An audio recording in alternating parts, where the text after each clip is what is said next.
Hi everyone. As we're doing a road trip over the next couple of weeks, I thought I'd show you on the map where we're going. So from here in the Atacama Desert in northern Chile, we're crossing the border into Argentina, and our first stop will be in the city of Salta. From there, we're going to head into the wine region to a place called Cafayate, and then it's just a short hop to Tafí del Valle, and then on to the city of San Miguel de Tucumán. From there, it's going to be a pretty long stretch on the bus down to the university city of Cordoba. And that's it for this stretch. Now on to the video proper. We've got a long bus journey ahead of us today. We've just left San Pedro de Atacama in northern Chile. We're heading for Argentina. This journey takes us right over the Andes. It's almost 600 kilometers in total, and about 3/4 of that will be crossing the Andes. As you can tell, we're at high altitude here, somewhere between around 4,000 and 5,000 meters. It's really barren, just a few grasses here and there. We've made it to the border crossing. Obviously, we haven't spent very much time in Chile, but our plan is to be back, see a lot more of the country. For now, we're going to be steadily making our way towards Buenos Aires, stopping in a few places along the way. This section of road is called the Lipan Slope, basically 17 kilometers of hairpin bends, as we descend from just over 4,000 meters to around 2,000 meters. Luckily, we've got a very careful bus driver and he's taking it fairly slowly. We seem to have been coming down this mountain for a very long time. It's a long journey though. We're heading to a place called Salta. It's due to take about 12 hours. I think we might be starting to see the valley floor. We're starting to see trees. Feels like we haven't seen very many of them for absolutely ages.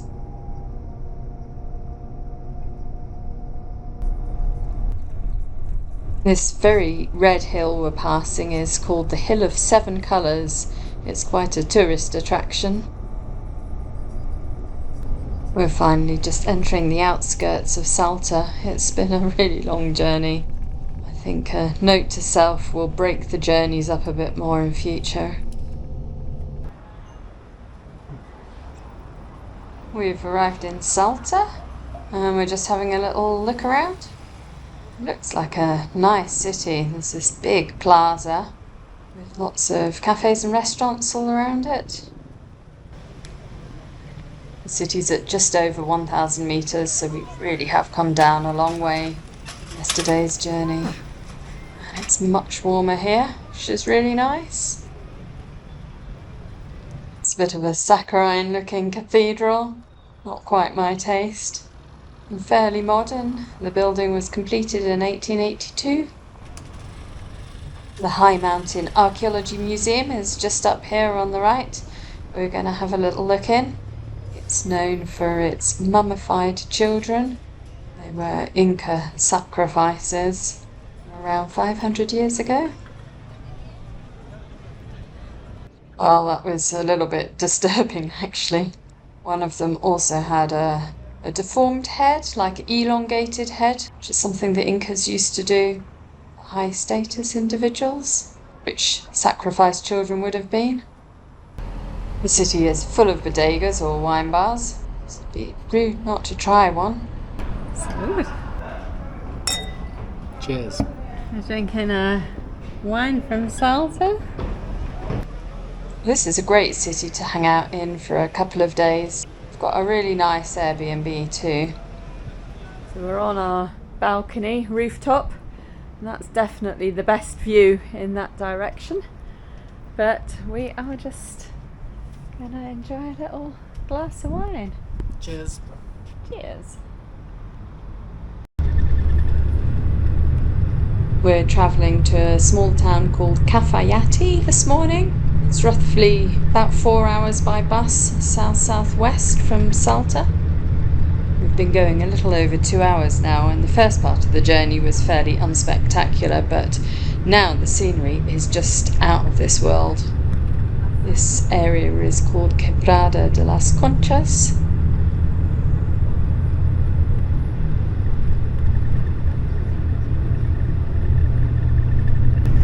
Cafayate is well known for its vineyards, so we thought we'd best check them out.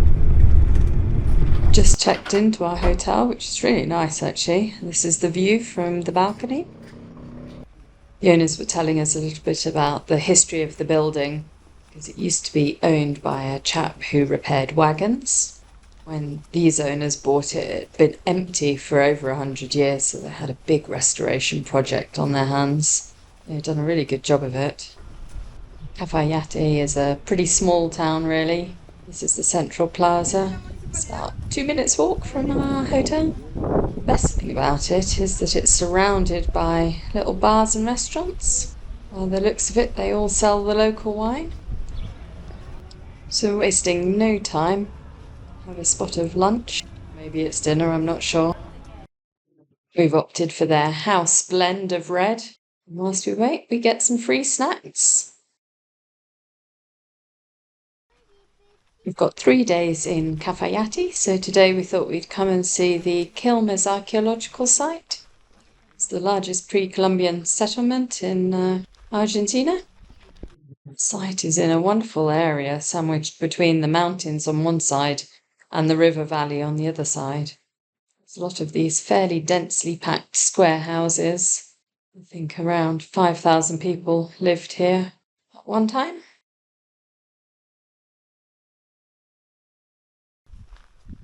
Floors of the houses were built below ground level to protect from the winds and the cold in the winter.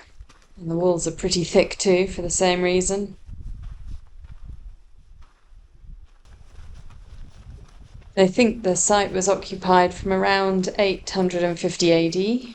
And they managed to fight off the Incas in the 15th century. These round structures would have been used for storing food. They grew corn and potatoes just as they do today in this area.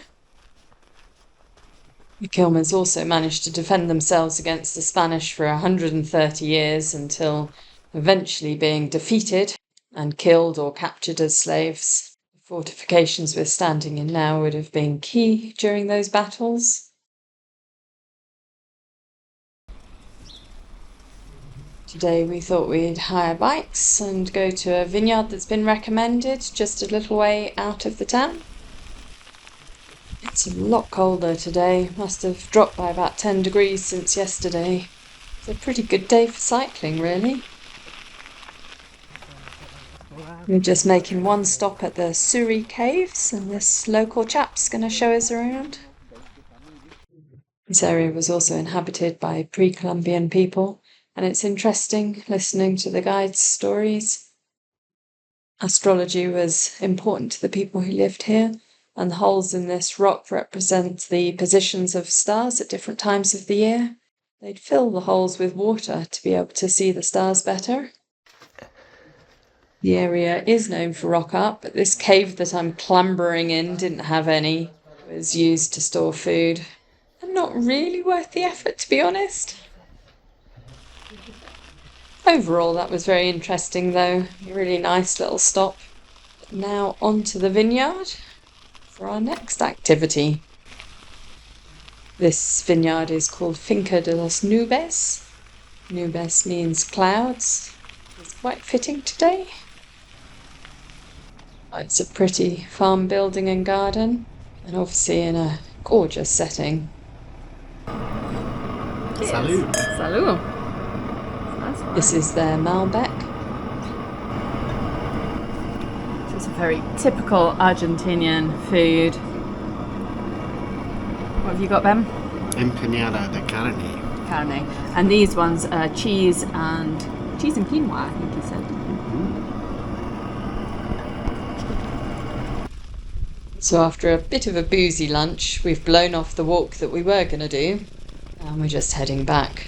On the plus side, it is all downhill on the way back. As both the museums in town are shut today, there's nothing for it but to spend our time tasting some wines. This is a family-run vineyard. We've been running it for 120 years. So we get to try 5 different wines. First is a nice white, actually really tasty. Torrentes. Wine number 2 is a Malbec. They're all organic, actually, I think. What do you think of that one? It's good. This is number 3. Bonarda. It's unusual. So number 4, I can still count, which is a good sign. That's a Syrah.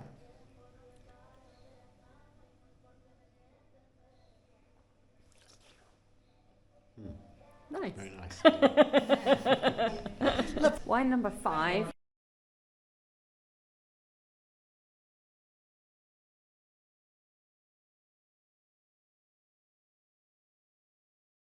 Got an aroma of warm underpants on a summer's day.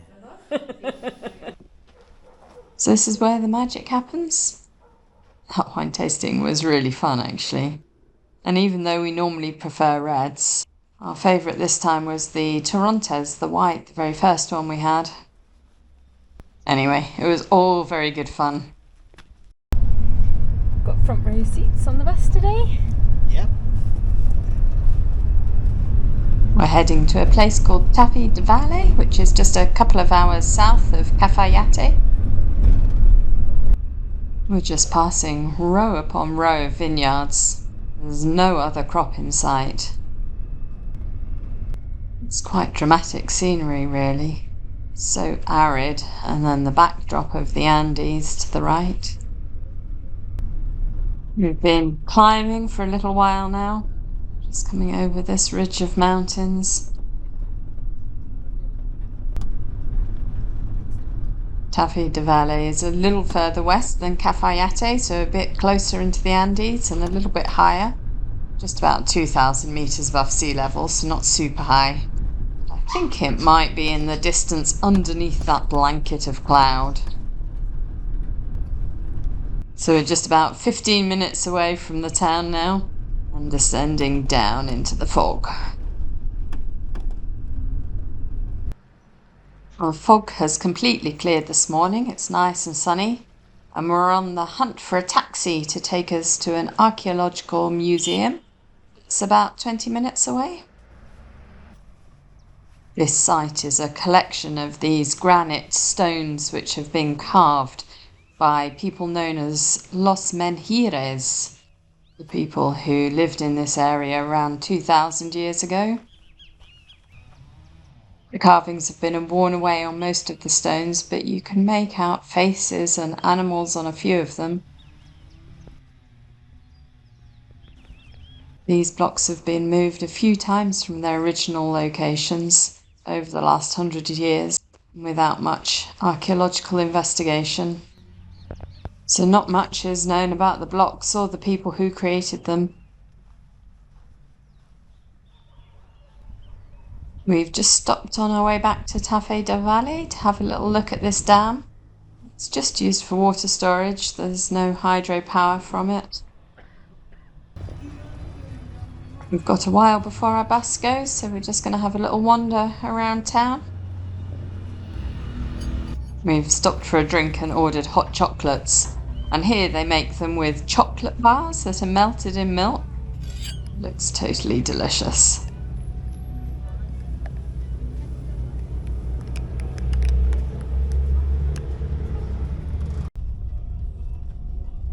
This afternoon we're travelling to San Miguel de Tucumán, which is the nearest big city. From there we're going to head straight down to Cordoba in the morning.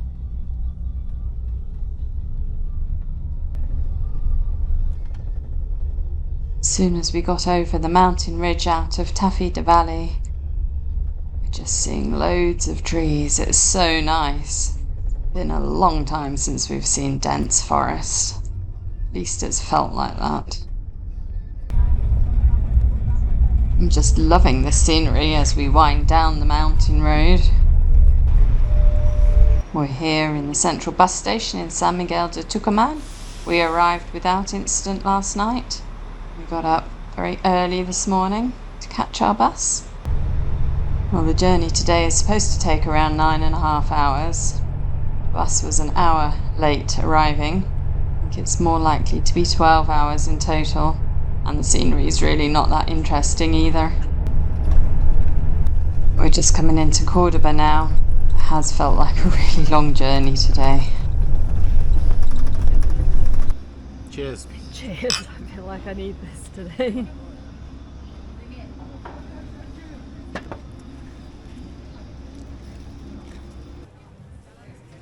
We're having a bit of a slow start this morning because we were pretty knackered after that journey yesterday. But we're here for a couple of weeks, so we've got plenty of time to explore. We're staying in an Airbnb right in the centre of the city. One of the nice things about having an Airbnb is that we can cook for ourselves, which will be the first time in absolutely ages. I guess I should give you a bit of a tour of the city. This is the central plaza where we had beers and some dinner last night. The cathedral's on the other side there. It has a bit of an Italian feel to it on the inside. This building to our right was built as a town council by the Spanish in the early 17th century, but it's a museum now. We can have a look inside. The museum's not super interesting, but it's a really nice building. We're just round the corner from the old town hall, and this building is the Museum of Memory. It was a prison during the military dictatorship from 1974 to 83. They think that during this time as many as 30,000 people were disappeared or killed. They particularly targeted people with left-wing views, but also journalists and artists, lots of students and young people. They would have been densely crammed into these small rooms. There are rooms full of these photos of people who went missing at that time.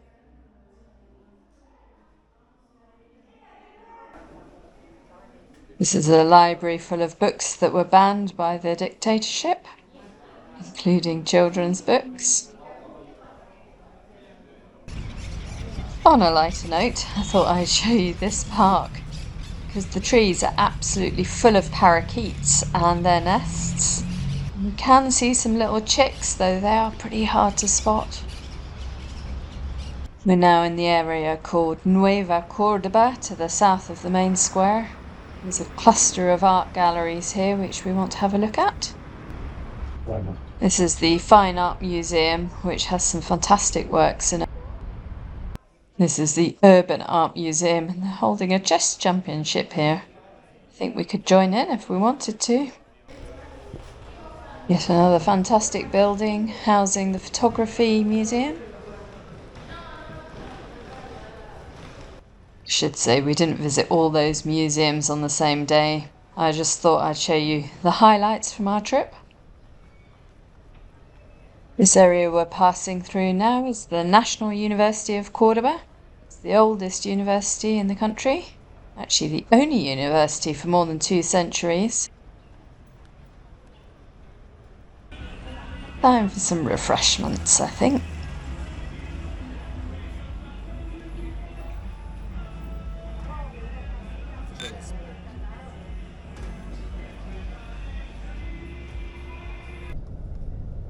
We're going on a bit of a day trip today to a place called Villa General Belgrano.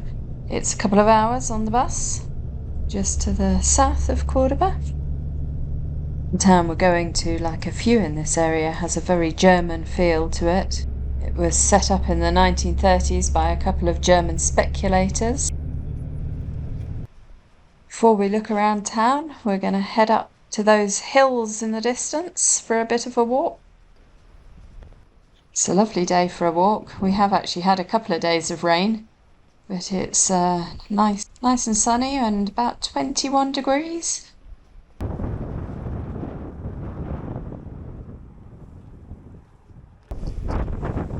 First part of the walk is up to Viewpoint, and after that we do a big loop around and back down to the town. A perfect spot to put a bench.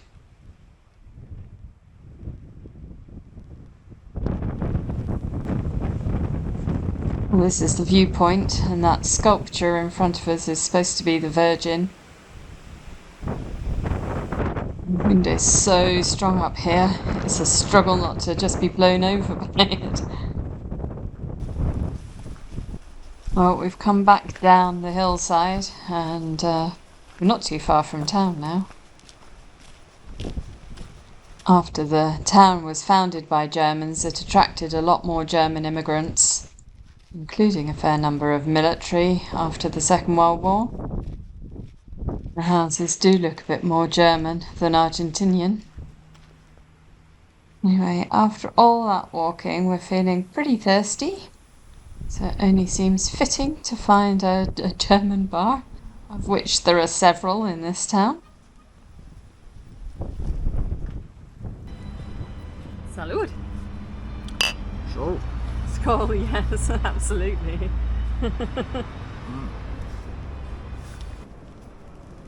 It's our last few days in the city now, and it's been really chilled. It's quite nice feeling that we're just in a very ordinary city, not a touristy one at all.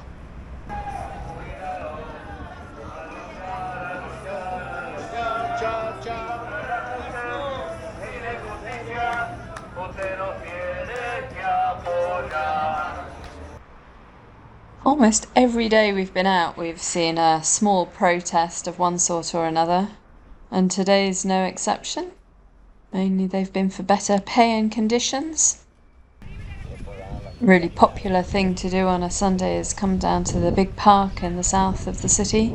There's lots of families out and about today. It's a really nice space, actually. This park is also full of very noisy parakeets. Cheers. Cheers. Salud. Over and out from Cordoba.